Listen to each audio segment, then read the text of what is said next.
स्थानिक स्वराज्य संस्थांच्या निवडणुकीत शिवसेना उद्धव बाळासाहेब ठाकरे पक्षाचा सोबळाचा नारा हा फक्त मुंबईसाठी आहे। इतर ठिकाणी महाविकास आघाडी म्हणूनच लढणार असं वक्तव्य खासदार संजय राऊतांनी केलं आहे।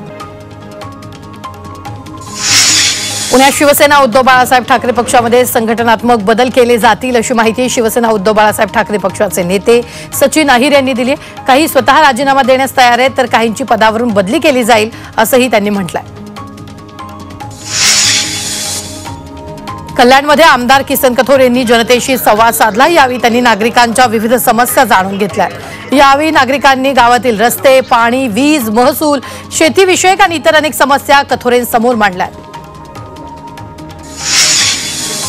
सोलापुरात राष्ट्रवादी शरदचंद्र पवार पक्षाला यावेळी मोठा धक्का बसलाय। शरद पवार गटाचे ओबीसी नेते रमेश बारस्कर शिवसेनेच्या वाटेवर आहेत। येत्या 2 दिवसात ते उपमुख्यमंत्री एकनाथ शिंदेंच्या उपस्थितीत पक्षप्रवेश करण्याची शक्यता आहे।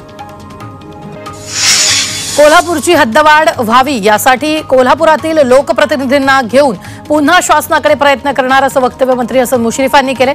हद्दवाढीचा निर्णय नगरविकास मंत्री एकनाथ शिंदेंकडे असल्यानं त्यांना भेटून याबाबत निर्णय घेऊ असं आश्वासनही मुश्रीफांनी दिलंय।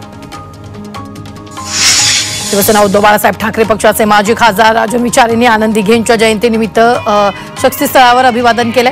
तर यावेळी आनंद दिघेंचे पुतणे केदार दिघे आणि कार्यकर्ते पदाधिकारी उपस्थित होते। तसंच कार्यकर्त्यांनी घोषणाबाजी आणि जोरदार शक्ती प्रदर्शन केलेलं आहे। वर्ध्याच्या मुख्य बाजारपेठेच्या रस्त्यावर चौकालगत एका 77 वर्षीय वृद्धाला भोवळ आली होती। तेथील होमगार्ड सैनिकांनी कोणताही विचार न करता वृद्धाला उपचारासाठी दवाखान्यात दाखल केलं। होमगार्ड सैनिकांनी दाखवलेल्या माणुसकीचं वर्धा शहरात कौतुक होतं। धुळ्यातील बारीपाडा गावात पद्मश्री पुरस्कारार्थी चैत्राम पवारांचं भव्य स्वागत करण्यात आलं। यावेळी गावकऱ्यांनी घरोघरी गुढी उभारून पवारांचं वाजत गाजत स्वागत केलं। पद्मश्री पुरस्कार जलजंगल जमीन पशुधनासाठी काम करणाऱ्या हजारो कार्यकर्त्यांनी गावाला समर्पित करत असल्याचं यावेळी चैत्राम पवारांनी म्हटलंय। वाशिम जिल्ह्यातील 95 ग्रामपंचायतीच्या सरपंच आणि सदस्य अशा 123 जागा रिक्त आहेत। यात 113 सदस्य पद आणि 10 सरपंच पदांच्या जागांचा समावेश आहे। जिल्हाधिकाऱ्यांकडे जागांची यादी पाठवण्यात आली तर लवकरच निवडणूक प्रक्रिया सुरू होण्याची शक्यता आहे। भिवंडी महापालिकेकडून मराठी भाषा जनजागृतीकरिता ग्रंथदिंडीचं आयोजन करण्यात आलं। यावेळी टाळ मृदुंगाचा गजर आणि हरिनामाच्या जयघोषात भिवंडी नगरी दुमदुमली।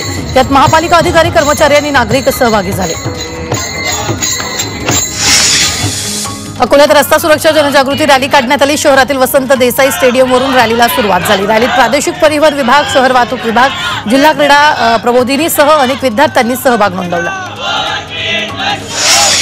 वाशिम उपप्रादेशिक परिवहन विभागानं वॉकेथॉन रॅलीचं आयोजन केलेलं आहे। रॅलीत रस्ता सुरक्षेबाबत जनजागृती करण्यावर भर दिला जाणार आहे। तर वाहतुकीच्या नियमांचं पालन, हेल्मेटचा वापर, सुरक्षित वाहन चालवणं आणि अपघात टाळण्यासाठी योग्य खबरदारी घेण्याचे संदेश यातून देण्यात आले।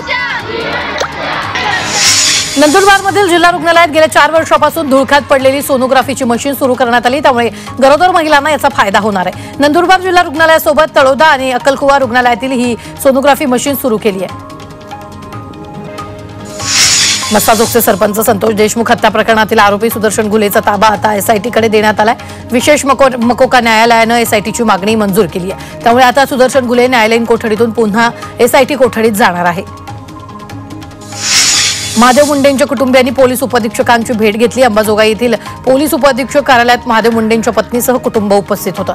परळीच्या पोलीस अधिकाऱ्यांनी अद्याप या प्रकरणाची फाईल पाठवली नाही, स्टडी करून तपास करायला सांगतो असं पोलीस उपअधीक्षक अनिल चोरमले यांनी आश्वासन दिल्याचं महादेव मुंडेंच्या पत्नीने सांगितलंय। परभणीत 30 जानेवारीला वंचित बहुजन आघाडीनं जनआक्रोश मोर्चाचं आयोजन केलंय। सोमनाथ सूर्यवंशी मृत्यूच्या निषेधार्थ मोर्चा निघणार आहे। 30 जानेवारीला परभणी जिल्हाधिकारी कार्यालयावर हा मोर्चा धडकणार आहे। तर प्रकाश आंबेडकरही मोर्चात उपस्थित राहणार आहेत।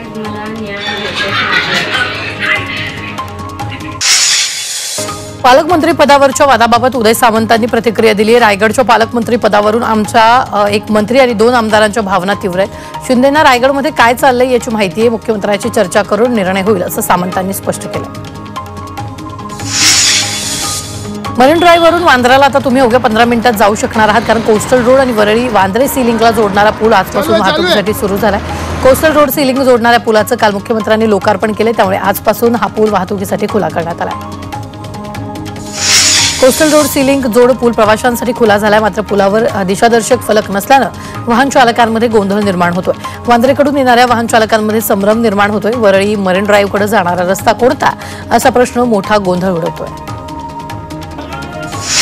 धाराशिवच्या तुळजापुरात भक्तांसाठी कॅशलेस हॉस्पिटल उभारणार असल्याची घोषणा पालकमंत्री प्रताप सरनाईक यांनी केली। या मल्टी फॅसिलिटी हॉस्पिटलसाठी 20 कोटींचा निधी मंजूर करण्यात आला। जवळपास 150 खाटांचं हे हॉस्पिटल असणार आहे। सांगलीतील मिरजमध्ये ख्वाजा मीरासाब दर्गा उरुसाच्या निमित्तानं संगीत महोत्सव पार पडला। दर्ग्याच्या परिसरातील चिंचेच्या झाडाखाली या संगीत महोत्सवाला सुरुवात झाली।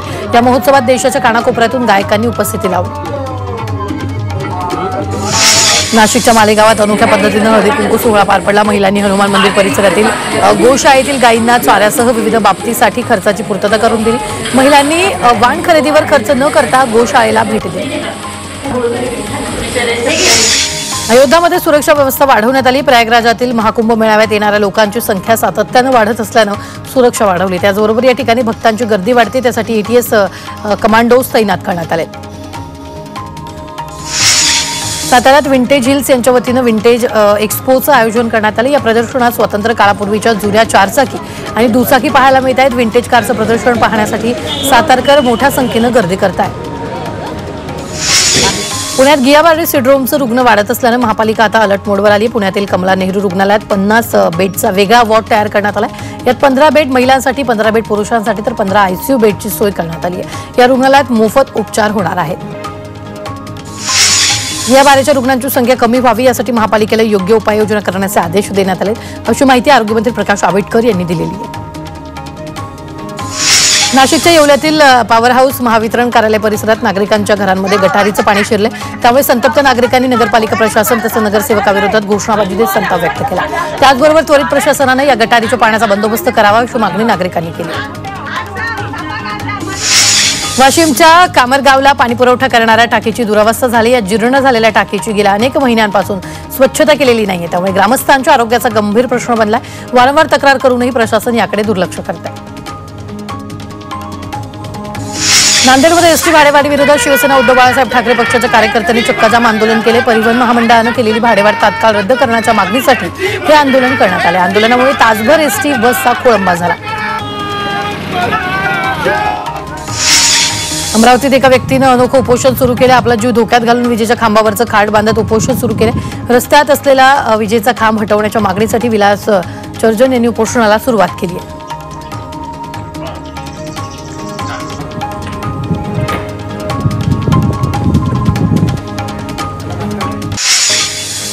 मराठा आरक्षणासाठी अंटरवाली सराटीत आमरण उपोषणाला बसलेल्या मनोज जरांगेंची प्रकृती खालावली। उपोषणाच्या तिसऱ्या दिवशी जरांगेंची प्रकृती खालावली। त्यांच्यासोबतच उपोषणकर्त्या 2 जणांची तब्येत खालावलेली।